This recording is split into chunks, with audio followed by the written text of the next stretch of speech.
आज बीडमध्ये जिल्हा नियोजन समितीची बैठक पार पडली। या बैठकीसाठी मंत्री पंकजाताई मुंडे सुद्धा उपस्थित होत्या। आपल्यासोबत त्या आहेत, बोलण्याचा प्रयत्न करतात। काय सांगाल ताई, आजच्या बैठकीमध्ये नेमके कुठले महत्त्वाचे मुद्दे होते आणि काय चर्चा? जिल्हा नियोजनची बैठक पार पडली। खरीप हंगामाची बैठक ही परंपरा आहे। मुख्यमंत्री बैठक घेतात राज्याची, त्याच्या आधी सगळ्या पालकमंत्र्यांनी त्यांच्या जिल्ह्याची घ्यायची असते। मी पण जालन्याची घेतली, दादांनी बीडची घेतली। आता बीडचे संपर्कमंत्री या नात्याने मी पण या बैठकीला उपस्थित होते।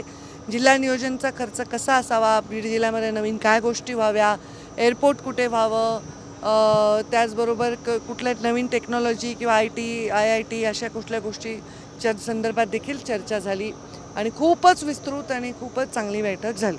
आजच्या बैठकीच्या नंतर बीड जिल्ह्याच्या विकासामध्ये आणखी भर पडेल असं वाटतं? रोज एव्हरी डे मला वाटतं विकासामध्ये बीड जिल्ह्याच्या भर पडणार। परळीच्या संदर्भात सुद्धा सकाळी बैठक झाली, वैद्यनाथाच्या संदर्भात। एवढं मोठं कॉलेज आम्ही मंजूर करून आणलं आहे, मी पशुवैद्य मंत्री असल्यामुळे। आणि त्याचबरोबर हा जो विकास आराखडा आहे वैद्यनाथ मंदिराचा, तेव्हा सुधीर भाऊ अर्थमंत्री असताना, मी पालकमंत्री असताना तो मी मंजूर केला। मग धनंजय पालकमंत्री असताना त्यांनी ते पुढे काम केले थोडे, आणि आता दादांनी आढावा घेऊन त्याच्यात काही सूचना केलेल्या आहेत आणि तो आता आराखडा आम्ही त्यांच्याही सूचनांना सोबत घेऊन करतोय। बीड जिल्ह्यात जे काही आता मुद्दे पुढे येत आहेत, व्हिडिओ व्हायरल होतात, त्या अनुषंगाने पोलिसांना तुम्ही काही कारवाई संदर्भात बोलणार आहात का, किंवा लोकांना काही आवाहन करणार? मी कुठलेही व्हिडिओ पाहिले नाही। मी एवढंच आवाहन करेन की जे योग्य आहे ते भूमिका घ्यायची आहे अधिकाऱ्यांनी आणि नेत्यांनी, आणि लोकांनी पण अशा कुठल्याही चुकीच्या प्रवृत्तींना कोणीही इथे पाठीशी घालू शकत नाही।